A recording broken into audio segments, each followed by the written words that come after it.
Welcome to Channel 18 News. I'm Jim Rogers. The Hopkins County Military Coalition was named 2016 Hopkins County Citizen of the Year, the first for a group to be named Citizen of the Year.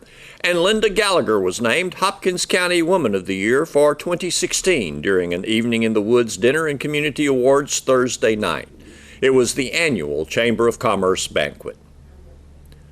In naming the Military Coalition Citizen of the Year, last year's winners Marquita Fisher and Kayla Price Mitchell pointed out that they are the first to be named to the honor that is traditionally given to individuals. Gallagher was called a person of faith, service, and commitment and love who has been involved in banking as a profession and as a volunteer has been a participant and promoter of the United Way, Relay for Life, Chicks for Charity, MAD, Special Olympics, Grace Family Church, and many other organizations. Rowena Johnson, principal at Lamar Primary School, was named Educator of the Year. Christine Morris was named Caregiver of the Year by the Pilot Club. Agriculturalist of the Year was presented to Pat Chase. Shining Star Productions was presented the Community Pride Award. Plain and Fancy received the Growth and Renewal Award. Saputo Foods was named Large Business of the Year. Channel 18 Television was named Small Business of the Year. And the Vision Award was presented to the family of Bobby McDonald and named after Bobby McDonald. Silver Spring students will have a holiday Monday. It's President's Day, but the staff will be present for Staff Preparation Day. Cumbie schools will also not have school on Monday, that due to illness. Texas Rangers baseball begins spring games Saturday, February 25th, 2 p.m. Central Time. They're in Arizona for spring practice, and they play the Kansas City Royals on the 25th. KSST Radio will carry the game live. We'll begin our Ranger coverage with spring games. The first 4 spring games are Saturday-Sunday games. The regular season gets underway on April 3rd. We'll carry all the regular season games and playoffs, interrupting only for Wildcat and Lady Cat sports. You can follow the Rangers on KSST Radio. The Mount Vernon Lady Tigers won their area basketball game Thursday night and will advance to the quarterfinals with time and place to be announced. Their win comes in the hurricane of conflict that creates upheaval within their school district. Their coach, Brad Floyd, and athletic director, Joe Thomas, find themselves at odds with Superintendent Dr. Greg Weiss. The school is under UIL scrutiny due to an investigation into a secret account in violation of UIL rules. The case has been before the State Executive Committee and in a meeting that was held on February 15th. The information regarding the case was initiated by the superintendent. In that hearing, Mount Vernon School and the 2 Mount Vernon coaches were found to have violated rules related to off-season and non-school participation regulations.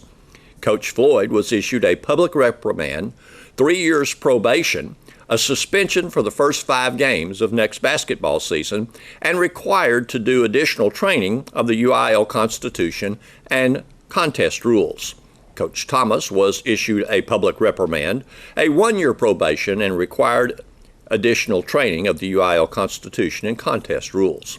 Mount Vernon High School was issued a public reprimand and 2 years probation. On January 5th, 2017, a motion to terminate Floyd was presented to the school board. No action was taken at the time by the board. The board is divided on the issue, as are the 11 candidates seeking the 3 seats available on the board on the May 6th ballot. It all began before a packed auditorium when the Mount Vernon School Board voted 5-2 to not remove Lady Tiger basketball and varsity coach Floyd. Floyd was accused of a long list of financial and professional errors, including the violation of Educational Code of Conduct, that accusation leveled by the superintendent of schools. Northeast Texas Junior Market Livestock Show involves 4-H and FFA students in Hopkins County, providing them the opportunity to develop leadership, showmanship, and agri-life skills as they prepare their animals for the show with hopes of qualifying for the Sale of Champions. NETLA is set for February 23rd through 25th with the Buyer's Lunch and Sale of Champions that Saturday afternoon. We visited with 3 students from Miller Grove who will be showing animal projects at the Netla Show. I have 3 heifers and a steer, possibly 2. So that's all I got. Is that a typical number for an exhibitor, or is that a few extra? That's a few extra for an exhibitor. I've had multiple head of cattle for several years, so it's nothing new to me. Okay. It's just regular. And what are you showing? I've got 2 lambs, a steer, and 2 hogs. So you're in all 3 categories. Yes. Yeah, no kidding. Okay. What motivated you to prepare for the Netla the first time? Well, it was 3rd grade. I think I was 8 or 9 when we first started showing, and Dad just went to a sale and picked up a heifer and said, "Here you go." And he got me a goat too. So he was like, "You're in the Netla Show now." I was like, "Okay." Has it been fun over the years? It has. I've gone through a bunch of complications and stuff, and I've had some hard times. But other than that, it's been a pretty great 9 years. Okay. Complications?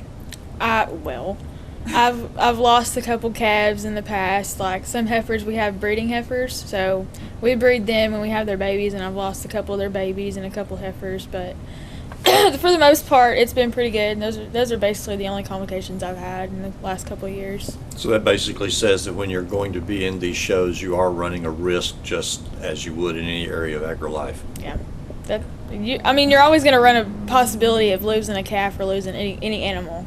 It's just way of life, I guess. Yeah.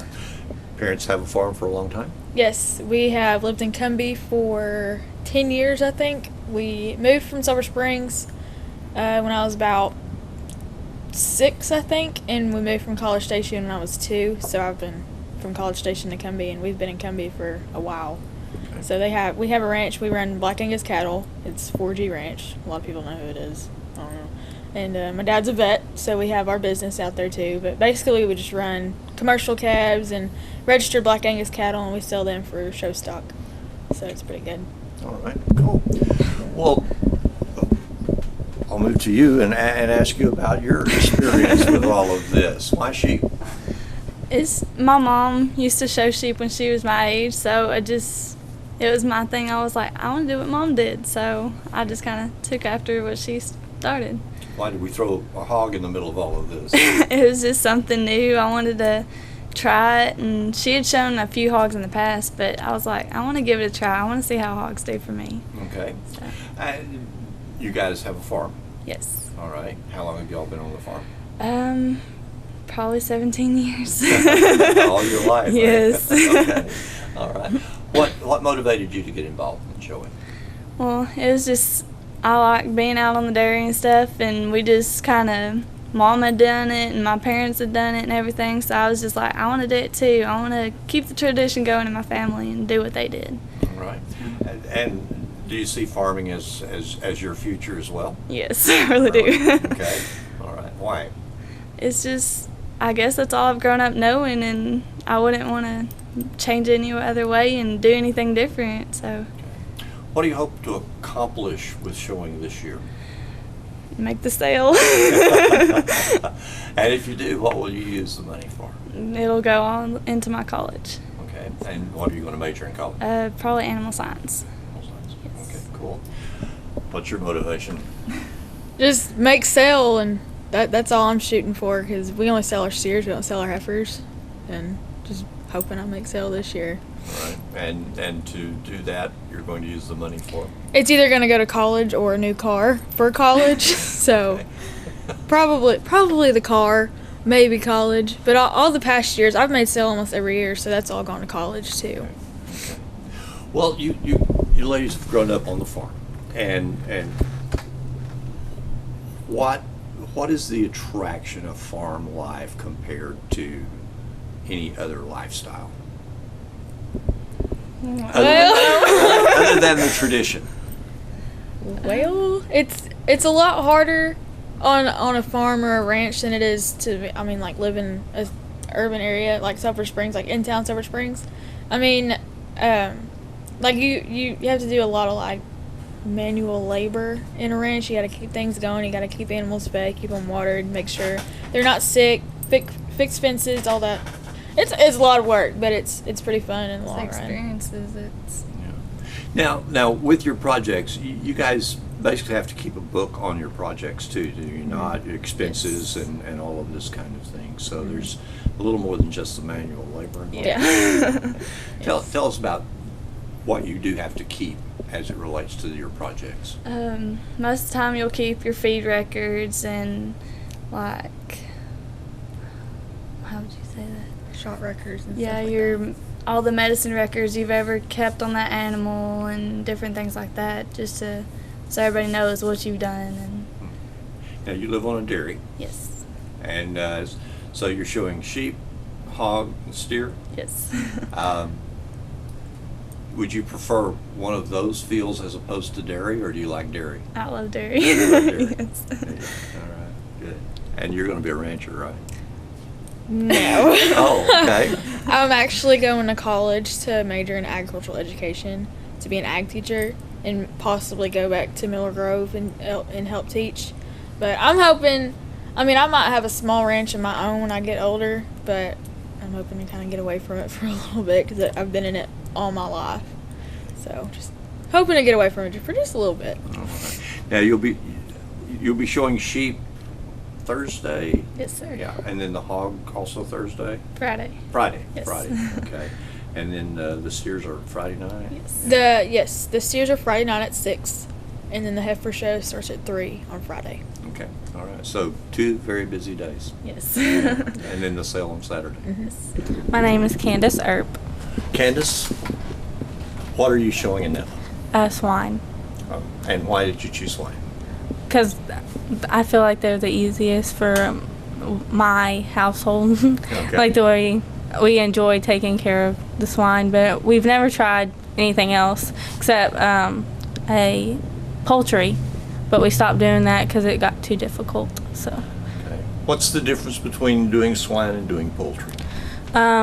Swine, you don't have to go and stir them up because when you stir up chickens, that's when they eat. So we go out there every hour to stir them up, and sometimes during the night, Mom will get me up at 3:30, and I'd have to go out there. And pigs, I didn't have to do that, so I get more sleep. But the pigs, you do have to walk, but I enjoy doing that.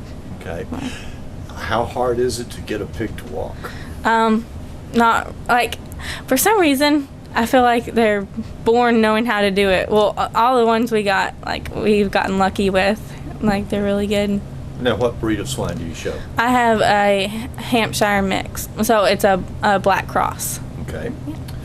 And do you have a farm or? Yes, we have goats, chickens, a goose, ducks, potbelly pigs, horses, cows, all of it. Okay. So the swine fits right in there. Yes. Very good. Very good. Now, how long have you shown? I've shown since the 4th grade, Okay. and now I'm a senior this year. Okay. Well, in all of that experience, what's been the most difficult? Probably walking them, Okay. like, because you have to walk them on a daily basis, and with basketball and stuff, it's hard to find that time. So on the weekends when I don't have to do all the schoolwork because I have college, I'll try to go out there and walk them. And mucking the pig pens is also, because we have them on concrete in our barn, so they get them messy pretty quick, so we have to go out there and muck that. But other than that, it's fine. With all of the labor that's involved in this and all the time that's involved in this, what joy do you find in this? I don't know. I just like it. I like being involved in a lot of stuff. So FFA is one of the things I like being involved in, and it's a good experience to like have leadership and just getting out there and showing. I'm a role model for others to show how like responsibility and stuff. So they look up to me and like, okay, I want to try that. That looks fun. So, and losing or winning, it's fine. You gotta stay strong. Now, It's good. You've been doing this since 4th grade. Yes, sir. Have you made the sale often? Yes. Okay. The first year, my first 2 years, I don't think I've made sale, but all of the other ones I have. Okay. I got the hang of it, I guess. And that kind of keeps you Yes. hanging in to do the program, right? Yes. Yeah. And one year we artificially inseminated our show pigs, and we've had 16 babies, and we had to hand feed them all because the mom would not feed them. She was aggressive and tried to eat them. Right. So we ended up hand feeding all 16 and selling them to people in the county, and all of them made sale. So I was really happy about that. Well, so I got to help other people out by raising these pigs up to be show pigs. What a great experience. What do you do with the money that you earn? It's going towards college, And that's pretty much where do you plan to go to college? in my future. Oh, Texas A&M Commerce. I got accepted there. Okay. And what are you going to major in? At dental hygiene. Okay. So not a farm-related subject. Oh, no. Do you plan on living on a farm? Yes. I love animals. That's why I'm staying at home, because I can't leave my animals. So I'm going to be commuting from my house to Commerce. Okay. All right. And that will keep you involved in the whole farm experience. Yes. Very good. All right. You're a senior this year? Yes, sir. And how has that experience been? It's been good. I'm going to miss school, but it's taught me a lot and showed me, like, even though it gets, hard, you still got to fight through it, and it's... You've been in FFA all 4 years of high school? Yes, sir. Okay. And what all have you done in FFA through that? I just shown animals. I'll help in the community, like when we have our auction and stew, and I've been a part of the FFA, what do you call that? The thing at the end, like when we accept our awards. Right. So our ag teacher will hand out our awards, and we'll go there, the banquet, FFA banquet, and just things like that. And I've done a LDE, which is with it was for interviews, so I did that. Cool. And that was the only competition I really did, because I don't know. I have to go my ag class. I don't have them all week, so.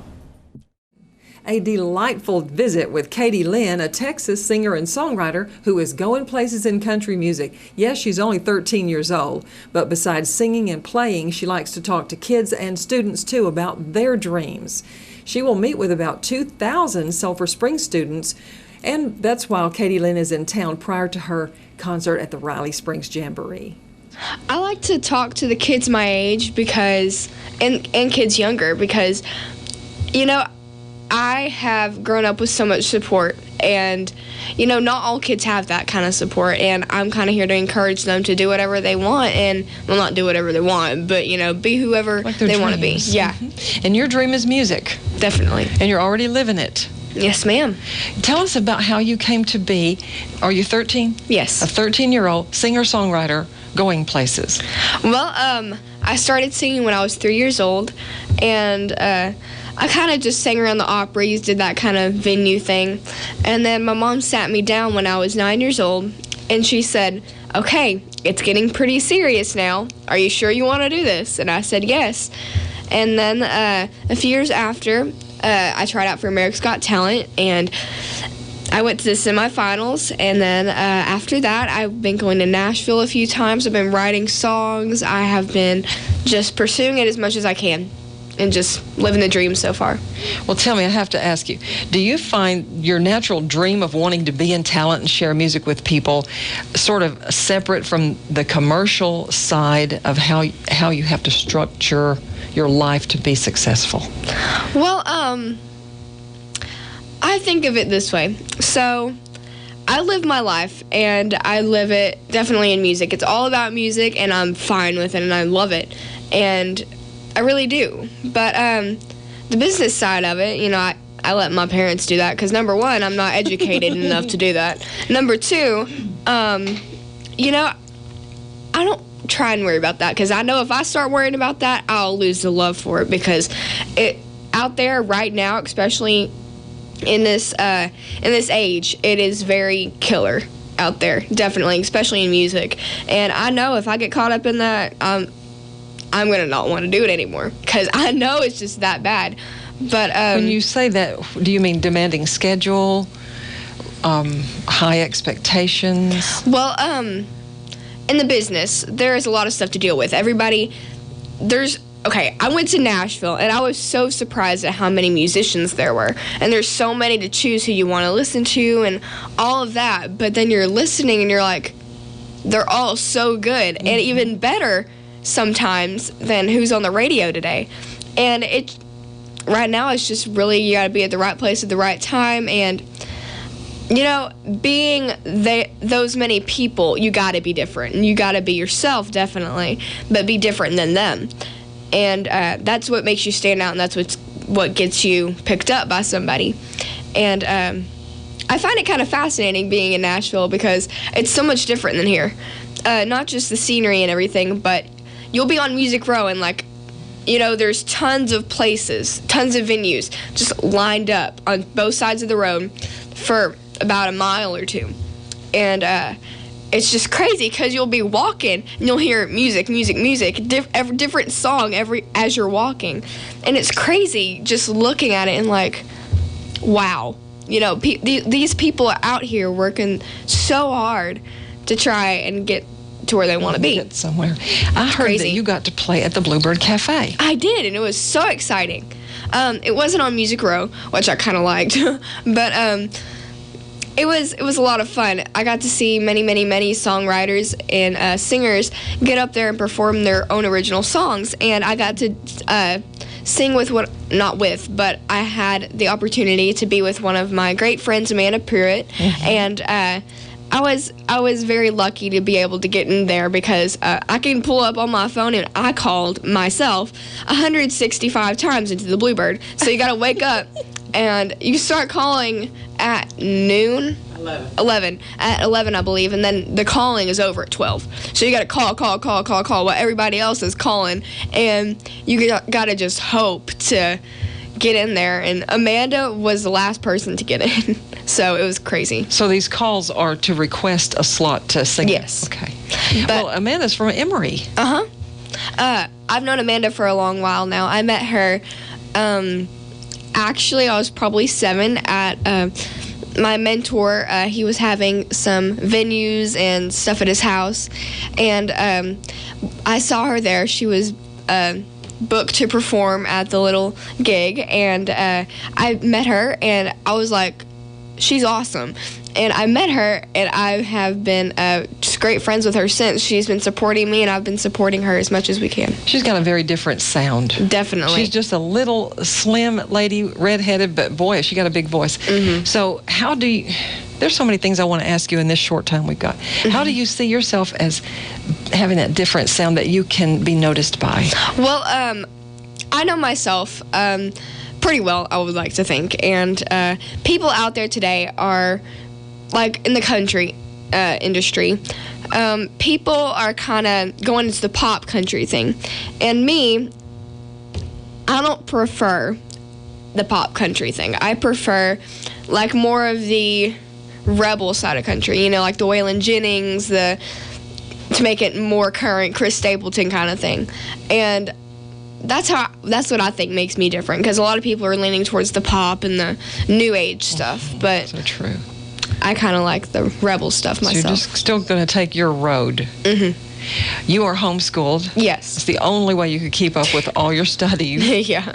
And your mom does that? I'm actually taught on the computer. Okay. I go to a school. Okay, so this is confusing explaining this, and it confuses a lot of people, but I go to a school when I'm in town, and I have a teacher, and I'm in a classroom, and but all my work's on a computer, but I have a teacher there in case I want help, and then you still get the benefits of socializing with kids and all that stuff. But then when I'm on the road, I still have all my work and all that. So okay, well, that is a real great way to present it. And you go to school in Kemp, and you live there? I live in Kemp, but the school is actually in Kaufman. Okay, all right. Well, I want to talk about just briefly, your time on America's Got Talent. and how you think that helped shape you? Well, America's Got Talent was a very crazy ride. I was on America's Got Talent for up until the semifinals, and that lasted over 7 months, from late February to early September. And so you had to go out there all the time? Yes. The longest period I was out there was for a month, and it was a lot of fun, getting used to the scenery in Hollywood and in Pasadena and all that kind of stuff. It was a lot of fun, but the way it shaped me, it was so beneficial. America's Got Talent, it definitely formed me into having, I might not have won, but I did get so much publicity, and it helped me so much into getting, number one, better gigs, more gigs, and just being able to get closer to what I want to be. You were 12 years old when all that happened for you. Yes. Well, it's an amazing story you have. I want to ask you many more things, but I also want to get you to sing a little bit for us. So you're going to do, what song are you going to do? I'm going to be doing Ain't No Sunshine by Bill Withers. Okay. Kind of just a brief part of a song. Okay. Go right ahead. Ain't no sunshine when he's gone. It's not warm when he's away. Ain't no sunshine when he's gone, and he's always gone too long. Anytime he goes away, wonder this time where he's gone. Wonder if he's gone to stay. Ain't no sunshine when he's gone, and this house just ain't a home. Anytime he goes away, anytime he goes away. Oh, that's haunting and beautiful. Thank you. Thank you, Katie Lynn. So, is guitar your main instrument? Yes, I also do play the piano and a little bit of violin, not too much though. Okay. And mandolin. Okay. Do you still take lessons? I don't anymore. I used to take from my cousin, and his name is Brad Robertson. He has a band himself, and I took lessons from him for about a year or two, and I've been told I'm a quick learner, so it didn't take me long to pick it up. And I kind of got the itch of it, and I kind of got like all the chords and everything. There's many chords, and there's many different versions of the chords, I should say, to make sense. And it was kind of weird. I'm still learning, and I don't have lessons anymore. I think musicians are always still learning. I would think so, It'd too. be a good thing to be always still learning. And what about voice? Do you take lessons there?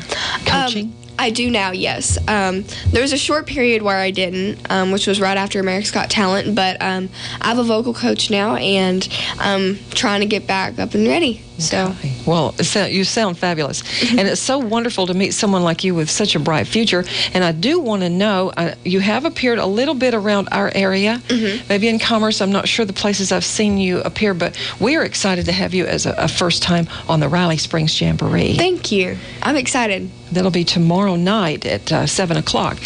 But this morning now, after we are done with our interview, you've got a busy morning visiting with some local students. I'm very excited. I love speaking to kids, especially kids younger than me and kids my age. I think it's a really cool experience just to be able to maybe inspire some kids in the audience. So you never know. You just never know who's listening and what they think of you or what is forming in their mind. Now, 3rd through 8th graders in Sulphur Springs will be various classes, and you'll be going to about 3 different schools today and have some different audiences there. Also, I want to find out what you plan to do in the future or dream to do in the future. Well, I've always wanted to sing, and that's always been my passion. But it would be awesome to make it famous, but if I don't, then I am just great sticking here and doing my thing and just going around town and singing the places I can. But as far as school, I hope to major in law. That's always been something that I thought was really cool. You know, I stay up late watching Law and Order at night. So, but law fascinates me because there's so many loops and there's so many different, I don't know, roads to take in law. But, you know, I think it'd be cool to kind of know the loops and around it and help me with my music career, definitely, being a lawyer. There are just special lawyers for music law. Entertainment lawyer, entertainment law, yeah. It's fascinating. Well, are there any particular people that you want to thank for your road so far? I definitely want to thank my parents. They do everything they can for me. My mama, she books all my gigs. I can't keep up with that crap. But she books all my gigs for me, and my dad drives us everywhere we go, and gosh dang, we drive so many miles. But, you know, it's been a crazy ride, but those two are my main ones. Then I want to thank my mom's best friend, Cindy. I call her Aunt Cindy, because she is the one who's jotting down notes when we're in meetings and stuff, and she is definitely one of my biggest supporters, and she's definitely very funny, and you know, being on the road all the time, you kind of need a laugh. So, what about flying? Oh my gosh, I love to fly, but my mom, not so much. She's terrified of heights, so I kind of love it because it's really funny, but she doesn't so much. But my dad, he kind of just sits over there, but my mom is like, okay, you know, just sits there and he's just kind of huddled up in his little seat. And me, I'm the one who's going to be laying all over you going to sleep, so... Well, your parents do seem like they can just kind of take things in stride, because they do not know what things are going to be, you know, thrown at them in your budding career and in your life. It's good to know that they're going to be right there along with you. Definitely. Well, we have just a few seconds left. If you'd like to mention where you're going to be after the Jamboree or any other places around. Well, definitely you can check out my Facebook page, K-A-D-I-E-L-Y-N-N, and also my Instagram and Twitter and all that good stuff. And you can go to my website, KatieLynnMusic.com, K-A-D-I-E-L-Y-N-N, and you can see what I'm doing, and it shows all my events and where I'm going to be and what I'm going to be doing. So maybe you can catch me at one of my gigs here soon. Okay. Thank you for coming in this morning. You are delightful. Thank you for having me. Katie Lynn. Here's Don Julian with sports. All right, well, first of all, I just want to say congratulations. I mean, this is a big day. I know it's something you've been shooting for and working for and wanting, and one of your goals, and so congratulations. And parents, same thing to you. I mean, it's a great day and something you always want to see your kid achieve their goals, and this is a big deal. So again, congrats, and go ahead and sign your John Henry on there, man. 6'4" and 310-pound Wildcats football offensive lineman Jesse Darrow signed a letter of intent Friday to play college football at Navarro College in Corsicana. And I talked with Jesse Darrow. Tell us about Navarro and how that came about for you. Well, we just got an email one day, and they invited us to come and look at the college, and I got there, and I just really liked it. I liked the coaches, and I liked how they ran everything. How was Corsicana as a town? It's a little larger than we are. I didn't get to see all of it. From what I saw, I really liked it. They have a good team. How's Navarro doing? They finished in the top 10 last year in the nation, so they're doing really good. Yeah. What are their plans for you? What are they looking for you on the offensive line, I guess? I think they're looking for me to play center because their center's not as large as they were looking for this year. Have you played center before? Yes, I have. I played center last year, and then I worked in sometime this year. Oh, okay. So that's a position you like, center position? Yes, sir. Kind of the offensive, like a quarterback on the field for the offensive line, get those guys straight. So. All right. So tell us about the All-Star game that you'll be in.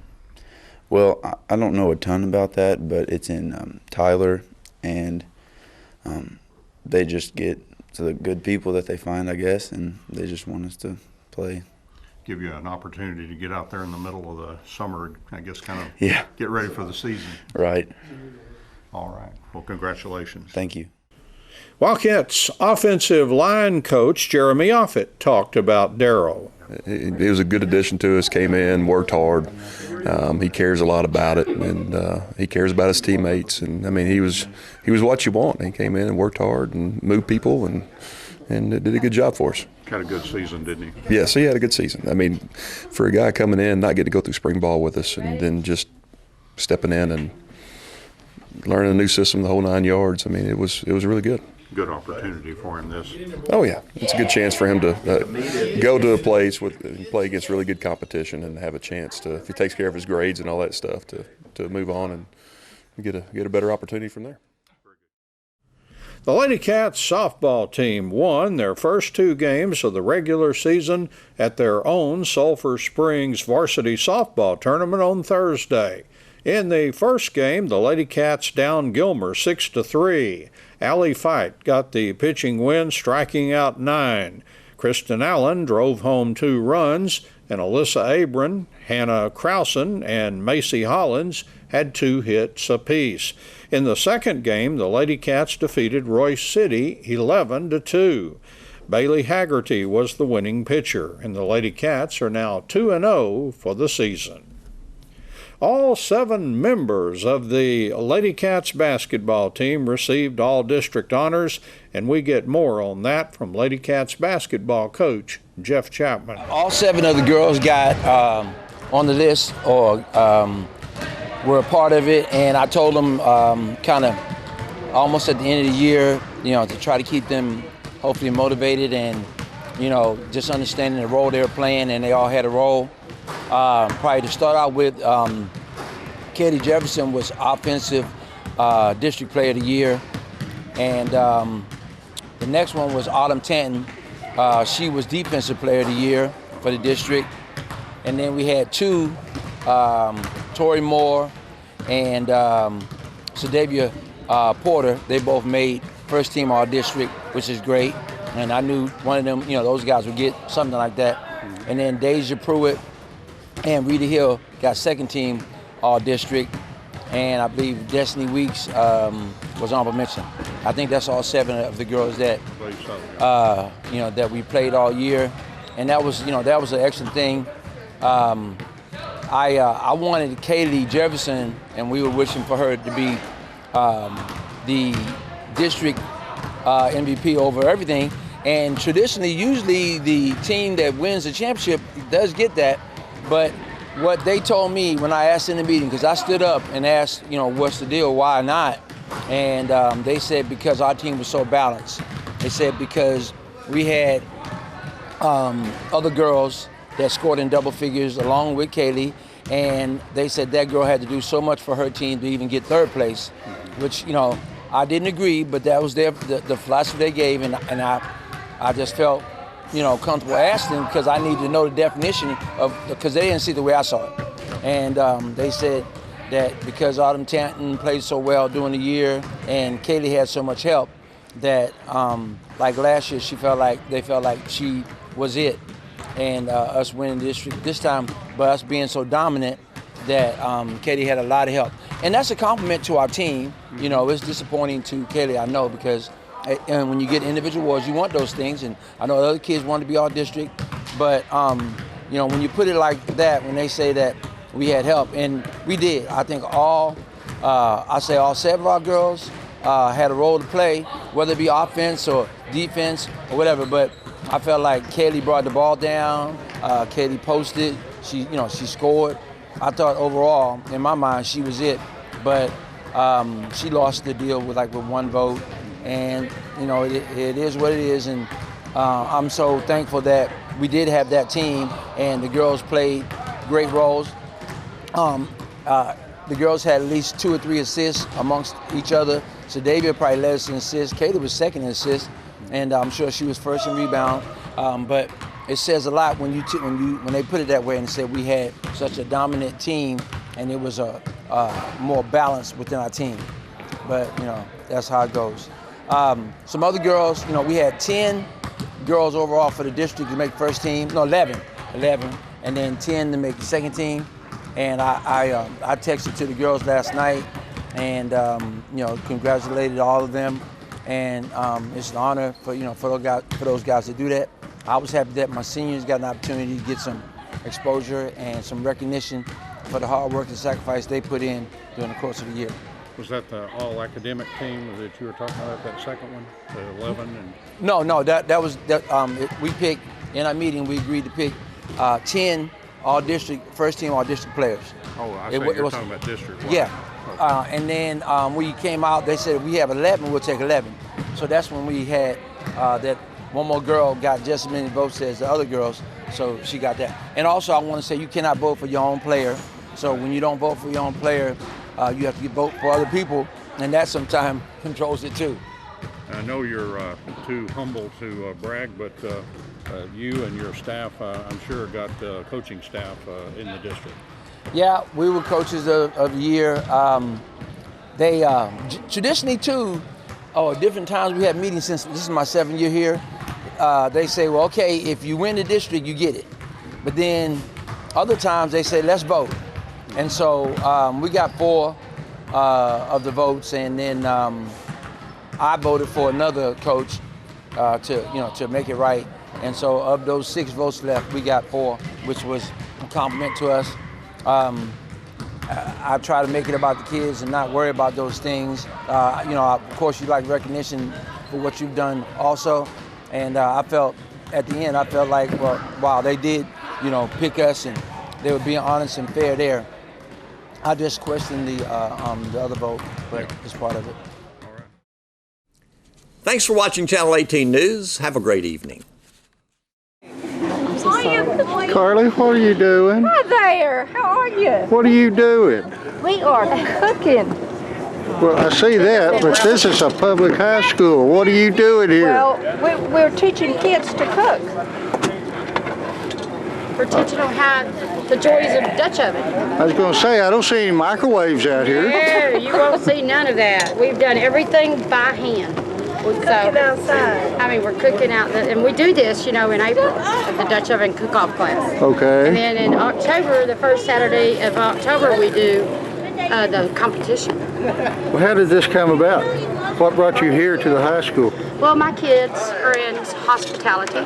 Okay. And the kids are always cooking, so I just thought, if you're cooking, let's learn something different. If they get out here one day and we don't have any electricity, they don't know how to cook and make a meal for themselves later on. Actually, from the graciousness of Miss Davies. Yeah, she wanted us to be here. We put this together. She wanted something for the kids, something they would enjoy doing. And we said, yeah, we can do this. Okay. The kids have had a ball. They've thoroughly enjoyed it.